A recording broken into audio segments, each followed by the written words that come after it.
Entrando ya a nuestro tema, vamos a leer Hechos 2. ¿Qué es lo que vamos a leer? Esto es lo que ocurría cuando el Espíritu Santo había llegado recientemente a la iglesia. Eran los primeros pasos de la iglesia. Recién comenzaba a aparecer la iglesia cristiana y esto es lo que sucedía. Hechos 2, 42 en adelante. Hechos 2, 42. Así que, esto fue luego de la predicación de Pedro, los que recibieron su palabra fueron bautizados y fueron añadidas en aquel día como 3,000 personas y perseveraban en la doctrina de los apóstoles, en la comunión, en el partimiento del pan y en las oraciones. Entonces caía temor sobre toda persona, pues se hacían muchos milagros y señales por medio de los apóstoles. Y todos los que creían se reunían y tenían todas las cosas en común. Vendían sus posesiones y bienes y los repartían a todos, a cada uno según tenía necesidad. Ellos perseveraban unánimes en el templo día tras día y partiendo el pan casa por casa, participaban de la comida con alegría y con sencillez de corazón, alabando a Dios y teniendo el favor de todo el pueblo. Y el Señor añadía diariamente a su número los que habían de ser salvos. Hasta ahí leemos la palabra de Dios. Esta es la descripción de los primeros tiempos, los primeros pasos de la iglesia cristiana. Una vida realmente maravillosa, asombrosa, que nos desafía hasta hoy día. Hoy vamos a tocar en esta mañana Vamos a tocar hoy 3 asuntos, pero solamente el primero en esta mañana. Los últimos 2 vamos a dejar para la noche. Y lo que vamos a ver en esta mañana es la naturaleza de la iglesia. ¿Qué es la iglesia, básicamente? Estamos hablando ahora mismo del inicio de la iglesia en Hechos 2. Y los primeros años de la iglesia son descritos en el libro de Hechos. Si leemos todo el libro de Hechos, bueno, esos son los primeros años de la iglesia cristiana. Pero en sus inicios, la iglesia no estaba compuesta por personas de todas las naciones como hoy día, sino primordialmente de judíos. Los judíos que habían esperado al Mesías y habían entendido que Jesús era el Mesías que estaban esperando y que se entregaron por la predicación del Evangelio. Es más, hubo que atravesar todo un proceso que el Señor mismo dirigió hasta que los primeros cristianos, esta iglesia nuevita que había nacido, percibieron a plenitud que el mensaje de salvación no era solamente para los judíos, sino que era para todas las naciones. No solamente para ellos, pero esto tomó un tiempo hasta que el pueblo de Dios realmente lo entendió. Vamos a ver algunos detalles técnicos, así que esta parte del mensaje capaz sea un poco aburrida para algunos, pero vamos a seguir unidos hasta el final. Primeramente, nuestra relación con el pueblo de Dios en el Antiguo Testamento. ¿Cómo la iglesia nosotros estamos relacionados con el pueblo de Dios que aparece en el Antiguo Testamento? En la Septuaginta, que es la traducción al griego de la Tanaj, que es la Biblia hebrea, que es más o menos nuestro Antiguo Testamento escrito en hebreo y en arameo, en esa traducción griega se usa la palabra eclesia para traducir la palabra kahal, que kahal dicen algunos en hebreo, que significa asamblea, ¿verdad? Una reunión de personas, básicamente, de su sentido más básico. Y una reunión de personas que no están solo aglomeradas de por sí, sino porque se reunieron para algo. Eso es una asamblea. Eso es la iglesia, es el significado directo de la iglesia. Y al comenzar el Nuevo Testamento hablamos del nacimiento de la iglesia como tal y no precisamente de la continuidad del pueblo de Dios. Aunque esto es muy debatido en los círculos académicos, porque si bien tenemos y estamos íntimamente relacionados con el pueblo de Dios que tenemos en el Antiguo Testamento, los israelitas y luego los judíos, no somos lo mismo, no somos exactamente lo mismo por lo menos. Algunas cosas que podríamos considerar. El pueblo de Dios en el Antiguo Testamento era distinto étnicamente. Eran una raza en particular, de lo cual la mayoría de nosotros creo no somos. No somos descendientes de Israel. Y en el Nuevo Testamento estamos nosotros sí ya mezclados de distintas razas, de distintos pueblos. No importa tu ascendencia, ni tu descendencia, ni nada de eso. podemos ser parte de la iglesia. En el Antiguo Testamento, la sociedad del pueblo de Dios vivía bajo las estrictas reglas de Dios, las reglas que Él mismo había puesto, sus leyes, sus mandamientos, pero nosotros, la iglesia hoy día, vivimos cada uno bajo nuestros gobernantes. Cada uno tiene acá probablemente su propio intendente, tenemos nuestro propio presidente, y en cada nación nuevamente tenemos otra vez gobernadores, algunos con más amplio poder que otros, pero estamos bajo la autoridad de ellos, y en la gran mayoría de las ocasiones esa gente que nos gobierna no tiene ninguna relación con Dios, ni el más mínimo respeto en muchos casos. Más aún, intentan sacar la idea de Dios de la mente del pueblo. En el Antiguo Testamento se les requería circuncidar a la descendencia masculina. Los niños tenían que ser circuncidados, entre muchas otras leyes. Y en el Nuevo Testamento lo que se nos requiere a nosotros es lo que vimos en esta mañana, el bautismo. Ambos son en realidad, o deberían ser, una manifestación externa de lo que sucede internamente. Un bautismo, dijimos ya muchas veces y siempre lo aclaramos, no produce limpieza de pecados, no produce ninguna gracia especial, no produce ningún poder especial. No, es un acto de obediencia donde mostramos que yo me estoy uniendo al Señor, me estoy sometiendo a Él y me uno como parte de la iglesia. Ese es el bautismo, no produce ninguna gracia especial. Lo mismo que la circuncisión, era la señal del pueblo de Dios, pero el propio Señor aclara que la circuncisión del corazón es lo importante. No importa cuántas marcas tengas en tu cuerpo si tu corazón está lejos del Señor. Él nos hizo un solo pueblo, uniéndonos a través del Señor Jesús. Ese es nuestro lazo con el pueblo de Dios del Antiguo Testamento. No somos exactamente el mismo pueblo, fuimos añadidos, y esa unión del viejo pacto al nuevo pacto se produce en la vida, muerte y resurrección del Señor Jesús. Esto también explica en gran manera por qué nosotros no cumplimos todos los mandamientos que están en el Antiguo Testamento. A veces la gente pregunta, ¿por qué ustedes comen cerdo? ¿Por qué por la morcilla muchas veces sale la pregunta, ¿ustedes comen sangre, verdad? Y muchas otras leyes que aparecen en el Antiguo Testamento que nosotros ya no acatamos porque no somos ese pueblo del Antiguo Testamento. Nosotros estamos en un nuevo pacto por la fe, por medio de la sangre de Jesús, el pacto que tenemos en Cristo. Y eso explica muchas de estas preguntas.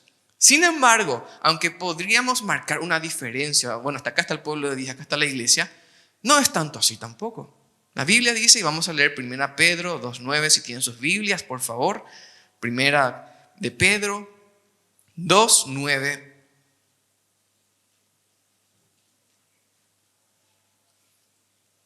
Dice: ustedes son, ya estamos hablando a la iglesia, ustedes son linaje escogido, real sacerdocio, nación santa, pueblo adquirido, para que anuncien las virtudes de aquel que los ha llamado de las tinieblas a su luz admirable.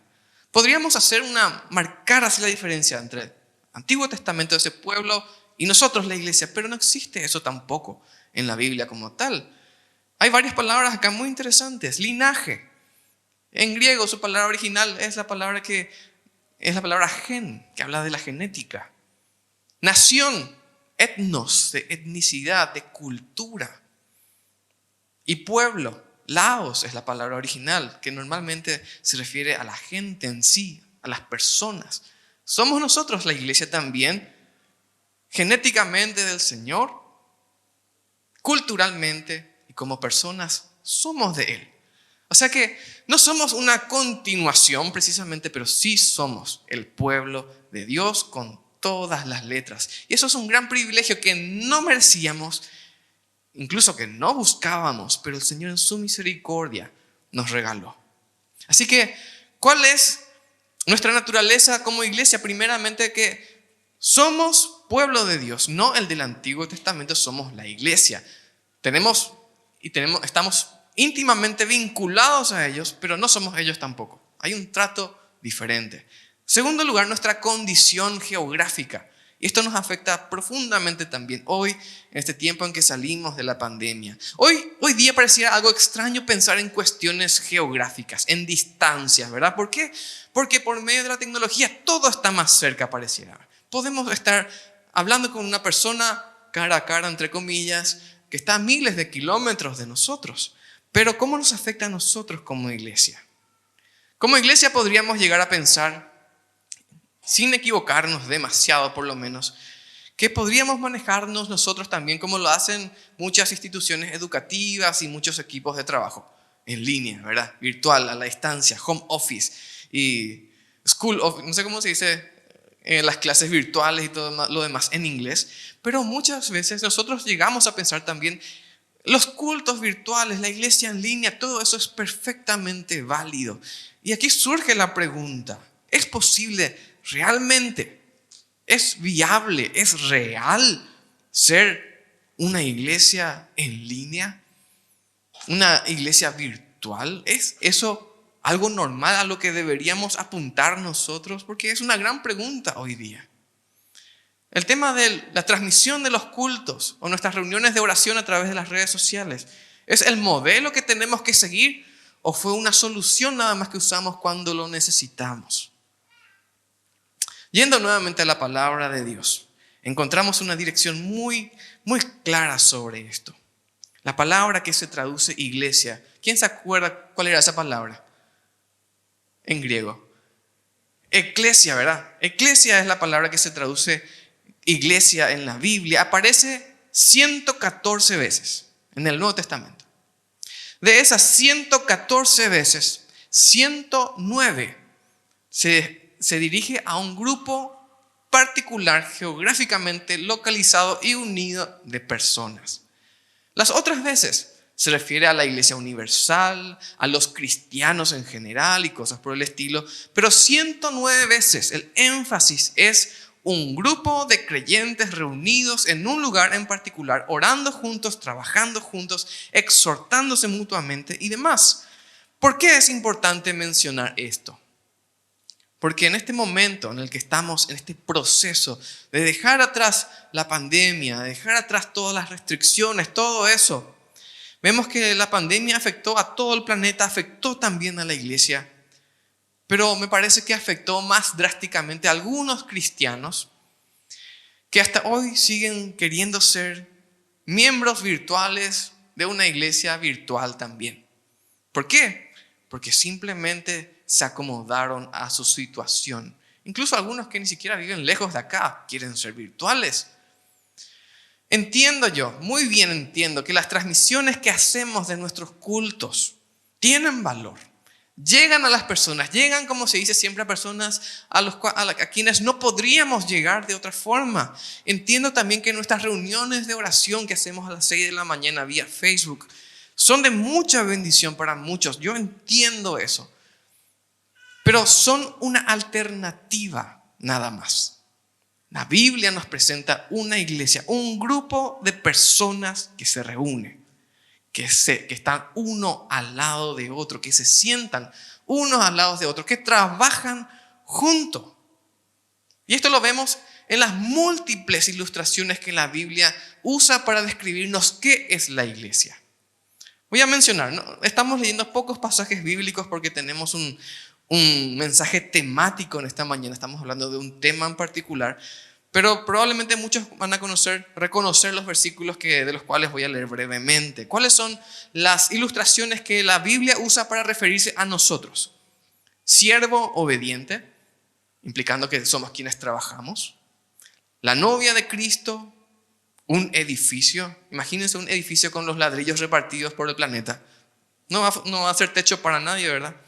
El templo de Dios, la sal de la tierra, carta de Cristo, la familia de los creyentes y muchas ilustraciones más. Las 4 ilustraciones principales y más conocidas del pueblo de Dios, de la iglesia, son el pueblo de Dios, justamente, que al hablar de pueblo estamos hablando de un grupo de gente que vive junta, y no en el espacio virtual, sino geográficamente. Hablamos de una nueva creación En otras palabras, la iglesia es la manifestación de la obra de Dios, pero también como conjunto y no solo de manera individual. Sí, cada uno se entrega al Señor personalmente, pero como iglesia somos también una institución establecida por Dios. Una asamblea en comunión, eso es lo que somos nosotros también, no un grupo que se reúne para discutirse, pelear, cada uno batallando por lo que quiere, no, un grupo que milagrosamente se aguantan mutuamente y es más, se aman a pesar de sus diferencias, de sus problemas, de que somos todos de distintos clubes o partidos políticos, lo que sea igual. Trabajamos juntos como miembros de un mismo ejército. Y ya en el Nuevo Testamento habla continuamente a los creyentes que se reúnen en adoración y exhortación mutua. Eso es lo que hacían. No venir, sentarse, no hablar con nadie y salir. Eso no es ser iglesia. Es conocernos, hablarnos, exhortarnos, motivarnos y recordarle a tus hermanos también durante la semana. Y la cuarta ilustración que se usa, el cuerpo de Cristo. El cuerpo. Y siendo este último ejemplo la ilustración más clara de nuestra naturaleza como una entidad indivisible. Un cuerpo repartido en pedazos. ¿Qué va a lograr? ¿Qué va a lograr un cuerpo que tiene un brazo, pero su brazo está en su casa? No vino hoy. ¿Por qué? Porque quiere ser un brazo virtual. No quiere ser un brazo de carne y huesos pegado al cuerpo. Nuevamente repito y aclaro porque no es mi deseo ofender a nadie y más a aquellas personas que están viendo esto a través de las redes sociales. Yo entiendo que hay situaciones en las cuales nos es imposible venir por distancia, por trabajo, por motivos de salud, por cuestiones financieras, incluso porque realmente si no vivís acá a la vuelta, incluso te cuesta dinero venir aquí. Entendemos eso. Pero hay muchos que sencillamente no vienen porque no quieren. Damos gracias a Dios porque por medio de la tecnología podemos llegar a personas en todo el mundo. Gracias a Dios por eso, gloria a Él. Pero nosotros, yo personalmente, no debería buscar ser miembro desde Paraguay de una iglesia que está en España o ser miembro de una iglesia que está en Estados Unidos o donde sea, ni los que están tampoco en distantes países ser miembros de nuestra iglesia. ¿Por qué? Porque atenta contra el propósito básico de la iglesia. El Señor Jesús dijo, Juan 13:35, en esto sabrán que son mis discípulos. ¿En qué? Yo sé que todos saben, digan fuerte. ¿En qué? Se aman los unos a los otros. Que se aman los unos a los otros. ¿Y es acaso posible amarnos a la distancia? Para muchos resulta parecer más fácil. ¿Por qué? Porque como siempre decimos, si estoy lejos no me voy a pelear con nadie. Pero si estamos cerca nos discutimos. Ese es el desafío. Ese es el desafío. Ahí está la cuestión. A eso fuimos llamados, a ser un pueblo bien unido que milagrosamente por obra de Dios se ama. Y eso la gente lo tendría que ver. Y decir, esta gente es especial por alguna razón. Porque a este que nadie le aguanta, él sí que es miembro ahí. Y le saludan. A este que era un desastre le recibieron y mira lo que es ahora. Eso tiene que verlo la gente. Somos la parte visible de la fe cristiana. En 1 Corintios 12, versículo 13 dice, por un solo espíritu fuimos todos bautizados. ¿En qué cosa? En un cuerpo. Un cuerpo. Uno solo. Sean judíos, griegos, esclavos, libres, a todos se nos dio a beber de un mismo espíritu. Y lo que hablábamos acerca del bautismo también, ayer también estuvimos hablando de esto con los jóvenes, el bautismo en lo más profundo tiene el significado de unión. Yo me uno a algo, yo me uno a la iglesia, yo me uno al Señor. No es una limpieza precisamente. Es una señal de unidad con algo o a alguien en nuestro caso. Esta palabra debe ser muy bien comprendida. Con el Espíritu Santo fuimos bautizados en un solo cuerpo sin distinción alguna. Así que nadie es más que nadie en la iglesia. Todos somos miembros importantes, todos valiosos, comprados por la sangre de Jesús para ser suyos en unidad. Y esto tiene que retumbar en nuestra cabeza. Y vos tenés que poder decir en esta mañana, yo soy importante para esa persona que está a mi lado. Porque si yo no uso el don que el Señor me dio, esa persona tiene una bendición menos.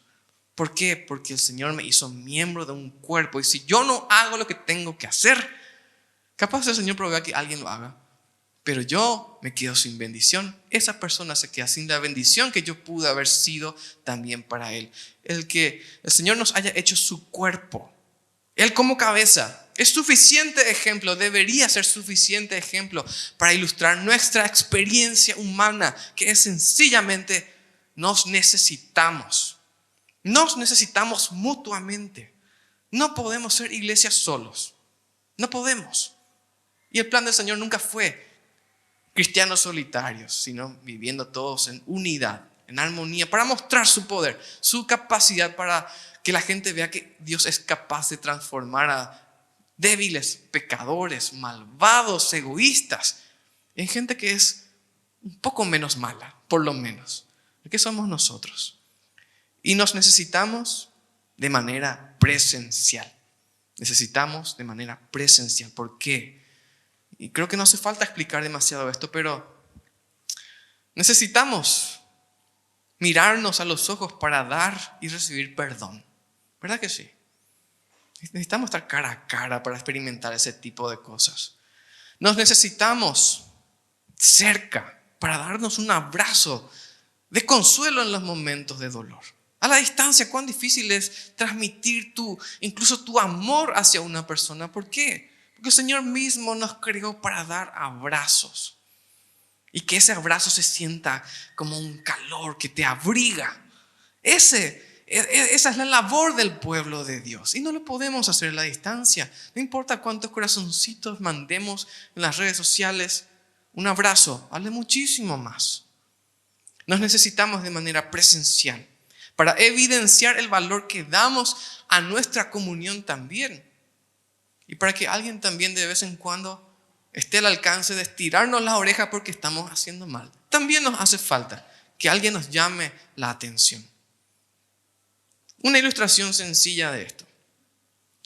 Cuando comenzó recién la pandemia, todos estábamos inaugurándonos en el mundo de las videollamadas. Yo por lo menos, ¿verdad?